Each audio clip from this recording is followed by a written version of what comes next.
So I remember having my first kid. I remember being in the hospital, and I remember there were lots of nurses and doctors and providers and family kind of surrounding us as we welcomed our first kid into the world.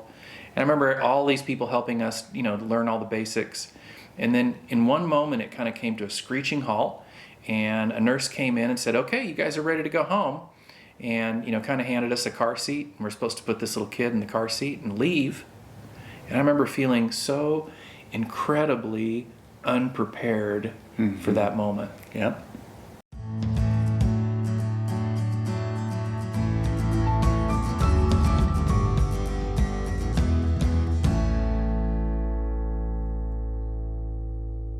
So welcome back. I'm John. And I'm Jeff. And we're now in video 3 of our 4-part series looking into how it is that you were provided for as a kid, and how those messages that you received intentionally and unintentionally have had a big impact on how you do money as a couple and some of the things that you might be struggling with. Moving into this 3rd part, we're going to be looking at how it is that we're going to deal with parents and kids against, but this time, you're not the kid, you're the parent. So if you have kids, or if you're preparing to have kids, you are now entering into a new phase where you're going to be the one making lots of financial decisions on what people wear, what they eat, where they go, what they see, how they do almost everything in life, at least for the first few years, before they have strong opinions, which they will. But now you're in the driver's seat of providing all of those things. And that means that you are the one who is creating the context for somebody else who's going to receive a lot of information for how the world works, how money works, and most importantly, how it works in relationships. Now, I'm sure that this probably isn't the first time in your life that you've thought that bringing people into the world and the responsibilities that go along with that isn't a little bit daunting. Yeah. But hopefully, what we're hoping for is that in this video, you'll get some really concrete ideas about how to help your kids grow up with a strong sense of self, with a strong sense of purpose, with a strong sense of their values, and maybe most importantly, know what messages you want to intentionally give them about why you provide for them, how you provide for them, and maybe take away some of the mystery that you've had to sort out as an adult in a relationship dealing with money, because things weren't communicated maybe as well as they needed to be. So in the last couple of videos, we've talked about this idea of core values, and we're going to jump into them a little bit deeper now. We want to talk about how it is that a couple, and we're going to do this pretty briefly, but we're going to talk about how it is that a couple is going to discover their core values, how they're going to kind of get them established and rooted, how we're going to nurture those both in our relationship as a couple, but also how we're going to nurture those in the context of family, and how we communicate those things. But the first thing that we want to talk about is what are core values and why are they so central to kind of the fabric of a family. And can you say why we're saying core values instead of values, or what makes them core? Well, I like to think of core values as kind of the main benchmarks or objectives that a family has intentionally crafted or chosen together. So there's a lot of things that I'm interested in. I like to go fly fishing. I like to pay my bills on time. I like to know that there's food in the fridge. I like to know that there's gas in my car. I like to know that there's a clean shirt in my closet. I mean, there's a lot of things that I value, right? And I get upset if those things aren't there or if I can't somehow provide them. Okay. So what we've got to identify is the idea that not everything sits on the same table and has the same weight. So when you say what is a core value is basically saying what are going to be some of the things that we as a family intentionally identify, define, and most importantly, elevate. And so, for instance, we wouldn't have 40 core values. Okay. We might have 3 or 4 really important things that we say, this is going to be the main focus of our family. And when I use the word benchmark, I use that intentionally because when you talk about the word benchmark, it's really something that you're going to measure against. It's something that you can say, here's where we were, and here's where we're going, and we're going to measure progress. So The idea of benchmarking basically says that we want core values in our family that we can identify them, we can add to them and work on them and make progress on them and see that progress and feel like we're actually making strides in who it is that we want to be. Okay, I noticed that you're using the word we a lot. I am. So can you tell us something about why you're using the word we? Sure. So obviously I have things that I'm interested in. I mentioned quite a few of them there at the beginning. Yeah. I like to go fly fishing. My wife does not want to put her toe in the river and go fly fishing with me. That's something that I enjoy doing. It's a hobby I enjoy. But when we start talking about a couple, we use the word today a lot. We use the word partnership. Mm-hmm.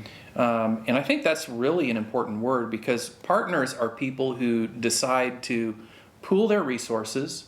They decide to bring together both of their abilities in order to make or to create or to further some cause that, quite frankly, they wouldn't be as effective accomplishing on their own. Okay. And so the idea of a shared core value is one where, hey, here's some things that are important to me. Here's some things that are important to you. Are we going to spend our life chasing our own ideas and just coming together when it's convenient? Or are we going to try to partner and come together and say, hey, these are the 3 or 4 things that we can both fully agree that we want as a family to build on? So shared values are also core values and vice versa. Yeah, I mean, theoretically, you could have shared values that aren't core, but the whole main thing that we're talking about today is this idea that if we have 2 or 3 things as a family that we've really focused on, that provides a lot of clarity. Okay. It takes away a lot of the distraction of all the shiny things that people are putting out there that sure, we want to do those things or we want to participate in them, but are they part of the things that we really want to get at the end of the year and say, hey, we made some progress on this, and we got distracted, and that was a waste of time and resources. We've said a lot of things about core values, but I really like to simplify stuff and get it down to something that you can, write on a note card, put on the refrigerator, and that is that in many ways, your core values are the things that you as a family value more than money. So I'm already telling you that money is not a core value. Money is just a resource. Just like the air you breathe, just like the milk in the fridge. The time that you have, the creativity that you have, the sleep that you get at night, those are all scarce resources. Money is just one of those. So what are the things for you and your partner that are more important to you that you share that are more important than money? That's going to be a really tough one for people. I think a lot of people are going to say money's the most important thing. Well, I understand that, but money only takes on the meaning we give it. We've talked about that in other videos. And so, money can advance certain causes. Money can create chaos in other places. But if we can understand the things that are more important to us than money, then money does this really wonderful thing, and that is it becomes less of a distraction. It becomes less of a thing that we fight over because we're not interested in the money. We're interested in the accomplishment or the advancement or the maturity of some idea or people that we're bringing into this world. Money can help us do that, but it can't do it on its own. I mean, I think you're saying something really radical here because we live in a capitalistic environment. Yeah. And money is idealized, the thing that we think of as what we are seeking our whole life. It really goes deep into our fabric. I mean, think of any problem that you've had in the last 12 months, any problem that really garnered a lot of your attention. My guess is one of the first questions you asked yourself was, how much money is it going to take to fix this? If you go to cultures that quite honestly just deal with poverty a lot, that don't have access to financial resources, they still have problems. Mm-hmm. And they solve their problems as best they can through non-money methods. And they don't see money as the go-to. We live in a society that has elevated money, quite frankly, to the place that it creates a lot of problems. And one of my favorite quotes about money of all times comes from John Paul Getty, who was an oil baron in Oklahoma, was one of the wealthiest men in America for a long time. and ended up having terrible relationships with his family and creating all kinds of chaos. His famous quote is, "Money creates problems that more money won't solve." And I think you can see how that can work. I mean, if you have a gambling problem, more money doesn't get you out of the gambling problem. If you have a debt problem, you think, well, more money will get me out of this. No, more money will very likely, if we don't solve the underlying problem, just create more debt. And I've jokingly told people, look, there is no amount of money that I couldn't spend on a weekend. Our world is more than happy to have somebody show up on their day off and help me dispose of that money. Right. So we need to start figuring out where money belongs, and to a certain degree understand what it can't do. It can help along with other resources, but it has to be part of an overall solution. Since we're talking about money, I also want everyone to know that if they like our videos, hit the like and subscribe button. And also, you can find on our website, relational-media.com, our course, which is called More Than a Budget, and it takes a more in-depth look at money and relationships, just exactly what we're talking about now. It's really easy to be distracted. I think a lot about it. It's a kind of silly analogy, but I think a lot about how my wife and I are very different in this situation just when we go to the grocery store. Yeah. My wife is a creature of habit. Yeah. Once she goes to a restaurant and orders something that she likes, that will be what she orders. Every time she goes to that restaurant. She still looks at the menu, but that's what she's going to order. And if she goes to a restaurant and doesn't like what she gets the first time, we're not going back there. It doesn't matter what else is on the menu. That's the experience she had. But anyway, back to the grocery aisle. She has 2 cereals that she will buy every time. Those are the cereals that she gets. And so when I go down the cereal aisle, I see this cornucopia of colors and advertising and pictures, and I've got to think, man, am I in a granola place? Am I trying to be healthy? Do I want the fiber? Do I want the sweet cereal? You know, do I want to have a nostalgia moment and go? The cereal aisle is a problem for me, and I can spend a lot of time there. My wife, she goes down the aisle, and all she says she sees is a lot of annoying color and the 2 boxes she's looking for. Yeah. She is not distracted by it at all. And so she can go through the cereal aisle about 30 seconds from end to end because all she's looking for is what she needs, and then she's gone. Yeah. And I find myself being distracted by all of the marketing expertise of America being shoved in my face. Right.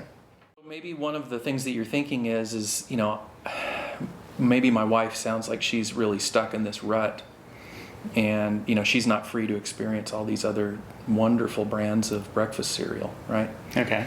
The reality is I would tell you that paradox is actually not true. She has a ton of freedom because she's not distracted by the things that muddle up her day. So obviously I'm not talking about cereal anymore, but I am talking about how the idea that once you've decided on what your core values are, then a lot of the things that would typically distract us in life, whether that be, you know, a shiny new car, or an extra trip to the spa, or a new wardrobe, or, you know, you could fill out your own list here of the things that might distract you and take resources. And again, I'm not just talking about money.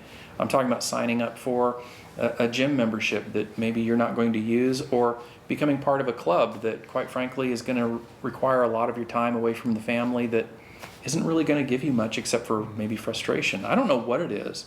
But the question is once we have kind of elevated a few things that we really want to do together as a family, having made that decision, oddly enough, gives us the freedom to free up the resources to actually make progress on that thing that we both have made a decision on. So I see what you've done there. You've used the cereal aisle as an analogy for...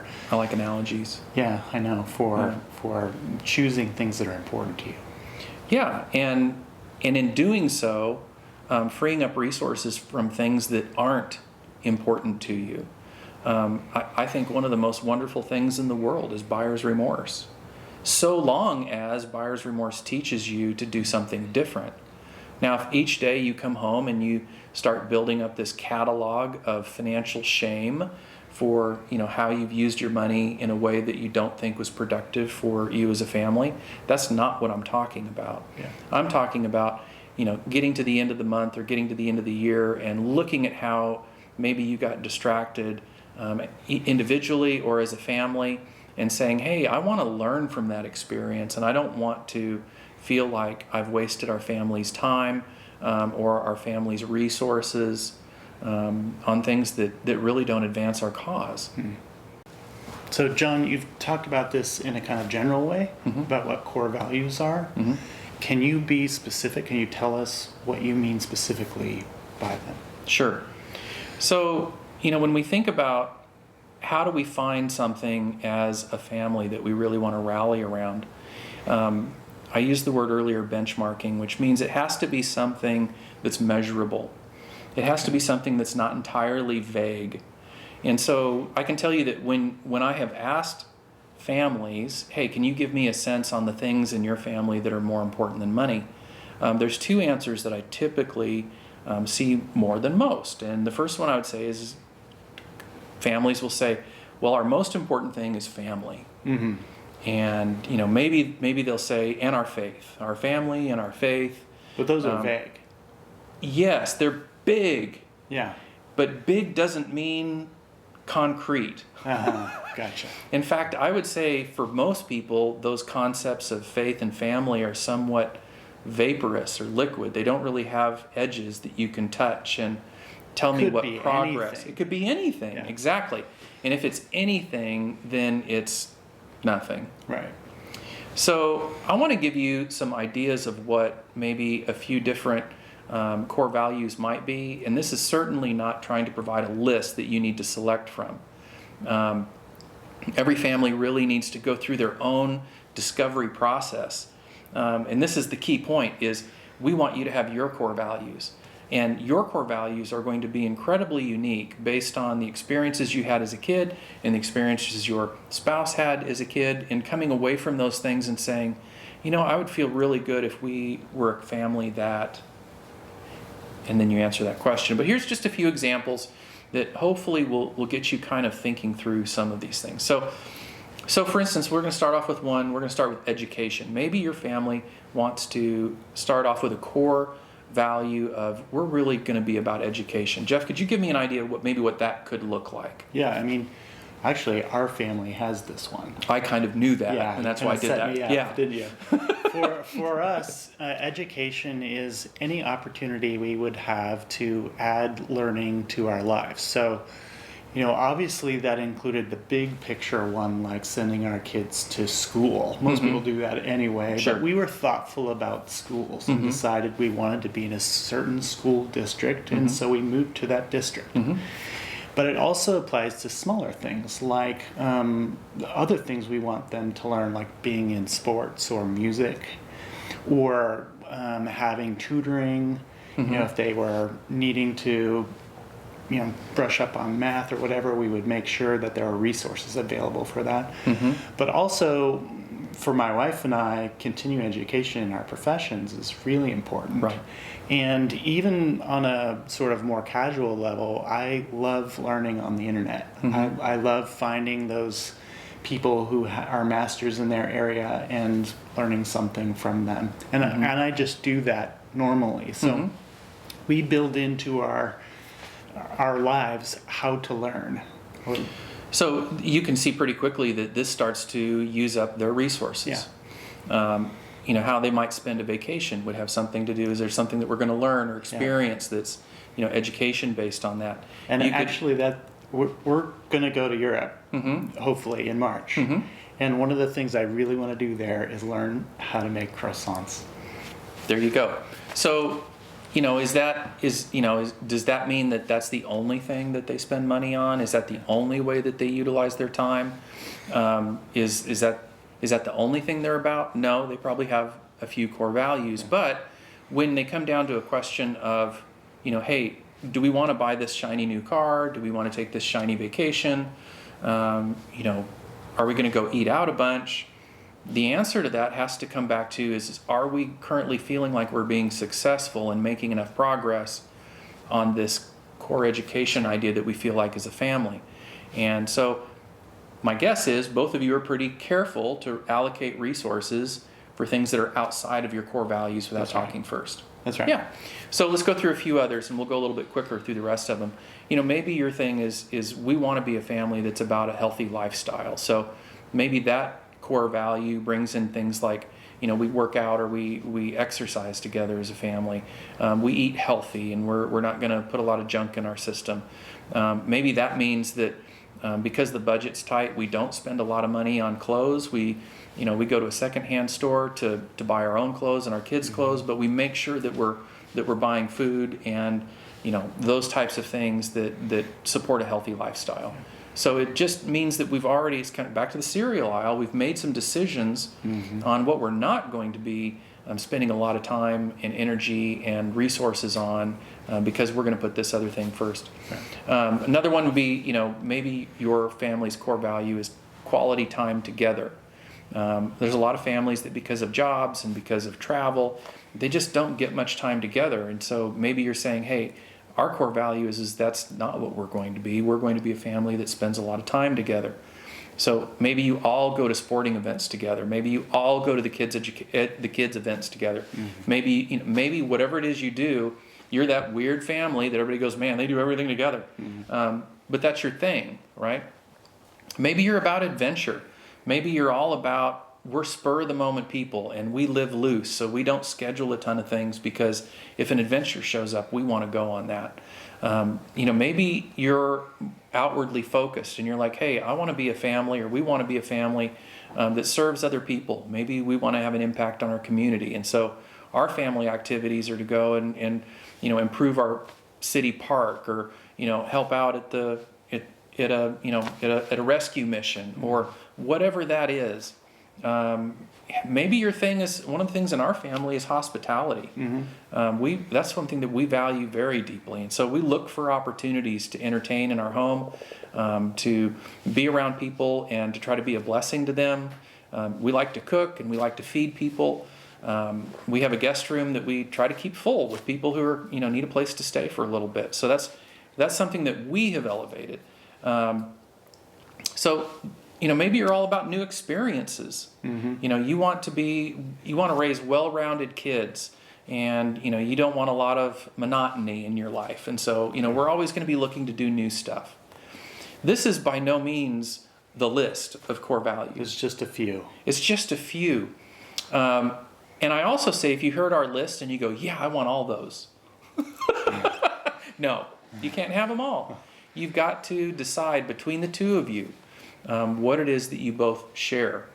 And you can also see pretty quickly here, if you start thinking about it, how difficult it would be in a marriage if one of you had a list of 2 or 3 core values that they felt very deeply about making progress in, and the other spouse had a list of 2 or 3 core values that they felt deeply about, and they didn't overlap at all. Yeah. Because now all of a sudden, time and energy and creativity and sleep and money, all of these things are now being kind of argued over as to who are we going to support. Right. And that's not a partnership, that's a competition. And that can create all kinds of issues that make the years go by really slowly. And painfully. And so doing the work early to try to find what are the things that are uniquely yours together. That doesn't mean that, again, I still have some interests that are different than my wife. And we do make resources available for me to pursue those interests. But they're not our core values. Our core values are things that we have both found that we can both get excited about making progress in. Jeff, one of the things that you made me go through a little while ago was this idea that, money isn't an important resource. That money can't be my core value. And I want to just say a couple things about those core resources that core values, that we just listed above. If you look at that list, you can probably figure out that money could be helpful, certainly, in pursuing any one of those items above. But there isn't a single one of those items that money could be 5th or 6th down the list of helping you accomplish it when you think about resources. Say more, what do you mean? What do you mean there? I want to say something that I think is kind of important, and that is that my experience tells me that money is one of the least important resources that you have as a family when it comes to pursuing your core values. Really? I know that sounds nuts because, again, we're in the society that believes that money's everything. Okay. But let's play with both of Okay. some of our core values. Yeah. You're about education. Yeah. You could say, well, education's really expensive. If we go to an is. Ivy League school, if we hire tutors. But can you name any education experience that you or your family has participated in that didn't take a lot of money? Absolutely. Name a couple of them. Well, have you heard of Khan Academy? Yeah? It's a free resource, Mm-hmm. and you can learn any kind of thing ever. Mm-hmm. And the other one I really love, which is not very expensive, is Masterclass. Mm-hmm. I made a really fantastic omelet the Yeah. other day Nice. from one of those classes. And if you're watching this video for free, hopefully you put that on the list as well, right? That's right. So there's lots of educational opportunities. I mean, just taking your kids down to the park and, learning a little bit about what's going on in the environment around them. There's all of these resources that we have to learn. I think about hospitality. You could think, well, John, eating out is really expensive as it is, and taking people with you and buying them a meal, that could get, we're already blowing our budget up by eating out too much. But really, when you think about it, having people into your home and making a simple meal, or just providing some snacks and having people hang out in your backyard for an evening, that doesn't have to be expensive. Mm-hmm. Taking time to go have a cup of coffee with a friend, that's hospitality, but it doesn't have to be crazy expensive. Yeah. So again, the idea that these core values that you have, if you really commit to them, you can find that you can commit to these things in ways that involve money but aren't centrally located around money. Mm-hmm. I've had people say, this core values discussion, this sounds really interesting and it's probably something that we should do as a couple, but we probably need to start thinking about that after we get some margin in our life. Maybe after we get a raise, or maybe after we get some debt paid off and we have some room to think about more than just the day-to-day. Then we can take on this task of trying to build something long-term. So like have some savings, you mean? People will say, I need to have savings before I figure out my values. Right. And the reality is it will never happen if that's how you think about it. Because there will always be, the way that you got to where you are today is by a process of quite frankly, going day to day. And the idea of putting some core values underneath you on the things that you really do want to highly value, I have seen on more than multiple occasions change the way that people do things. I've seen having a good, strong sense of core values leading to debt reduction. I've seen having core values lead to freeing up time in a family, as opposed to wasting time on things that didn't really advance their cause. Mm-hmm. The whole idea of advancing your cause is advancing it for what? If you don't have something that you're working for, all the day gets used up, the 24 hours disappears, and we don't really have a lot to show for it. So regardless of the money that you make, regardless of the situation that you find yourself in, couples tell us all the time, what we really struggle with is getting on the same page. And what we're saying is that core values is your page. Working together and trying to determine what it is that you want to be about can provide a level of clarity for your time together as a couple, where you will get naturally better at figuring out how to accomplish together the things that you have elevated. The inverse of that is also true. You will get better at not wasting resources like time, energy, and money on the things that don't advance your cause. Yeah, I think you're saying something really important, because I've heard a popular piece of advice from people who give money advice, that the first thing someone needs to do when they are married mm-hmm. is save $1,000 mm-hmm. to have a cushion. Sure. You're really saying something quite the opposite. That's sort of the cart before the horse, right? Yeah, it's good. Don't get me wrong. It's great to have some savings. It's good to have some margin in your resources. But for what purpose? Is it just to try to hold off some of the chaos of the world around us, or is that so that when something really important comes up, we know when to allocate it and how to allocate it? So yeah, I am saying that the sooner you establish core values in your relationship and as a family, is a really important moment that I believe can change the trajectory of how you do things going forward. And that's why we think core values are so important. One more reason to like and subscribe is that in the relatively near future, we're going to be doing a video series on core values and how to build them, how to figure them out in your relationship, and how to arrange them and how to make them useful in your relationship. Yeah, and kind of how to uncover them from both of your own experiences. That's one of the things that we find couples struggle with is, are they my values and this person just has to eat them? Or is it hers and I just got to keep my mouth shut? But how to jointly do that process. And that process in and of itself pays a lot of dividends. Yeah, shared values is an important part of a relationship. Be sure to look for that in the future. Also hit the like and subscribe button, and remember to check out our website, which is relational-media.com. And you can find our course there, which is called More Than a Budget. It takes you through this process of establishing core values and kind of helping through a lot of the money struggles that we've been talking about in these videos. And remember to stay curious.